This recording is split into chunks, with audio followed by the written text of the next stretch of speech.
Bon, autant mieux vous prévenir tout de suite que ces astuces ne seront clairement pas révolutionnelles, mais ce sont les plus simples à appliquer si vous voulez rester concentré le plus longtemps possible.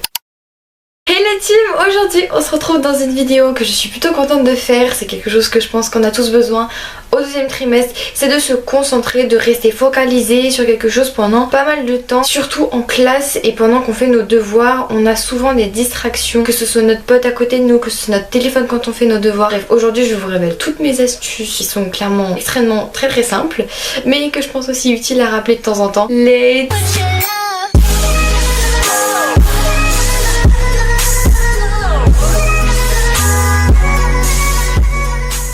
bien entendu, on a le temps de sommeil. Vous savez qu'un adolescent a besoin entre 8 et 9 heures de sommeil et ça faut le respecter. Par exemple, je dors 8h15 par nuit et ça c'est le temps qu'il faut pour que le cerveau il se repose et surtout qu'il soit concentré. Si vous êtes fatigué, vous avez tendance à vous endormir, à oublier des choses ultra importantes. Imaginez vous avez un contrôle et que vous n'avez pas assez dormi la veille, vous allez retenir des informations mais pas forcément les plus importantes. Donc le sommeil aussi c'est ultra important en général. Vous avez besoin, en fait l'humain généralement a vraiment besoin d'un temps de sommeil et ça a été prouvé.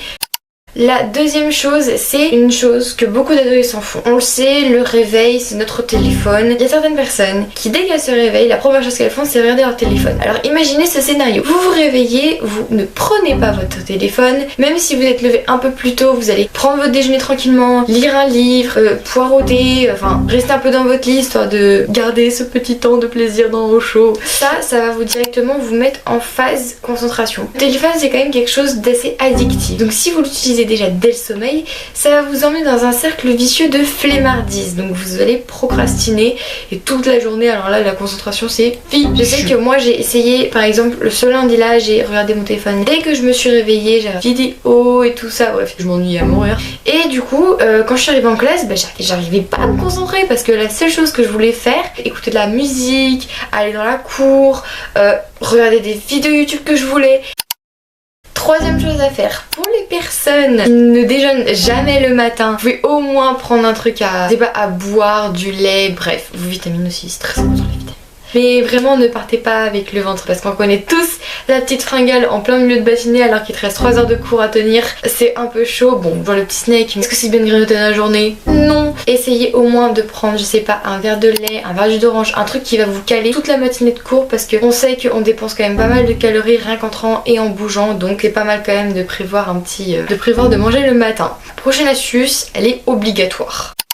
Vous voyez votre téléphone, vous le prenez avant de faire vos devoirs. Vous allez dans votre barre d'outils et vous faites mode avion, ne pas déranger. L'astuce la plus simple au monde mais aussi la plus ridicule à dire comme ça parce que on le sait tous qu'on le fera jamais. Mais vraiment faites-le parce que si vous ne le faites pas, vous allez avoir envie d'y aller à cause des sonneries qui vont retentir. Vous avez les petits messages là qui s'affichent tout autour de vous. Ça va déjà vous aider à dire beaucoup plus calme et à pas avoir à penser 5000 choses à la fois. J'ai déjà essayé, c'est impossible de se concentrer. Parce qu'en fait vous avez votre téléphone à côté et vous savez de toute manière que vous allez laisser tomber votre stylo et vos révisions pour aller sur cet objet. En fait, dit comme ça, le téléphone c'est la pire chose inventée par l'humanité. Dites-vous que si vous allez éteindre votre téléphone, vous allez faire vos devoirs beaucoup plus rapidement et vous allez plus facilement aller vers votre téléphone, donc ça va vous faire gagner du temps quoi.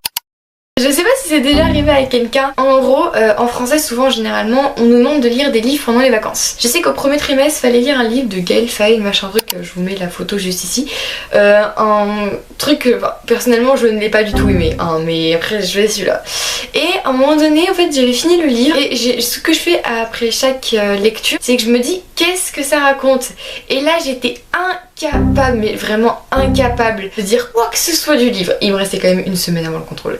Donc ce que j'ai fait, et je vous conseille de le faire si vous n'arrivez pas à suivre, que ce soit dans un texte, dans un contrôle, dans un livre, dans une rédaction, ce que vous voulez pour vraiment suivre vos étapes, c'est vous prenez un surligneur et vous surlignez les verbes, les mots, les déterminants, tout ce que vous voulez, qui va vous aider en fait à suivre votre lecture et à dire à votre cerveau, voilà, là j'en suis à là ça parle de ça.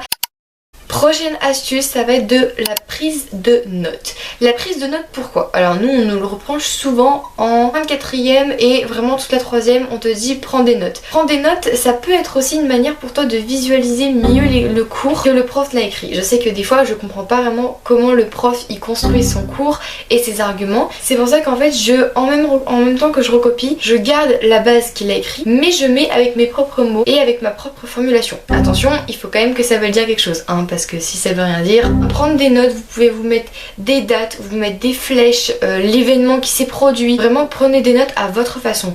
Je sais que moi, je fonctionne beaucoup par texte, mais pour ceux qui fonctionnent par carte mentale, par schéma, faites comme ça avec des flèches.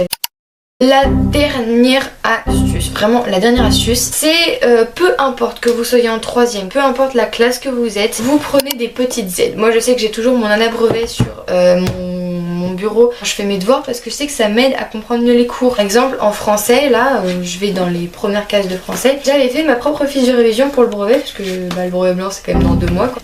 Donc je me mets et je mets aussi des petits post-it comme ceci, voilà, j'en profite un petit peu pour me mettre des petits mémos. Bref, c'est pratique. Que ce soit aussi pour les mathématiques, vous avez plein de livres. Et ça en fait, pourquoi est-ce que je vous dis ça? Si vous le lisez, vous allez vous mettre dans le contexte. Vous allez arriver quelques heures en cours et vous aurez déjà le contexte dans la tête. Donc en fait, ça sera tellement plus facile de vous concentrer. Moi je sais que des fois le matin ça m'arrive de lire un peu des passages sur l'application du coup School Move. Je sais que des fois je lis les cours, les récapitulatifs, les fiches de révision qu'il y a dessus. Et ça m'arrive de faire des quiz pour tester mes compétences et ce que j'ai compris, pour savoir un peu l'essentiel de ce qu'il faut savoir pour le contrôle. Je sais que du coup après en cours je me concentre beaucoup plus facilement parce que j'ai déjà le contexte, je connais déjà ce qu'il faut savoir, donc je sais que techniquement pour moi ça va être beaucoup plus simple, mais encore une fois ça dépend vraiment, vous êtes schéma ou vous êtes texte, c'est vraiment, ça dépend de vous seulement. Eh ben écoutez, j'en ai fini avec toutes ces petites astuces. C'est très court, c'est très stupide comme certains peuvent le dire, mais c'est toujours aussi important de rappeler les règles de base de concentration, de mémoire. Toujours aussi important, moi je trouve, je sais pas. C'est mon avis. Bref, j'espère en tout cas que cette vidéo vous aura plu. On se retrouve dans une prochaine vidéo. Si vous décidez à vous abonner, à cliquer sur la cloche de notification et à liker ce contenu, mettez en commentaire si une idée de question pour la FAQ qui est d'ailleurs toujours en cours. Bref, n'hésitez surtout pas à vous abonner. On se retrouve dans une prochaine vidéo. Peace.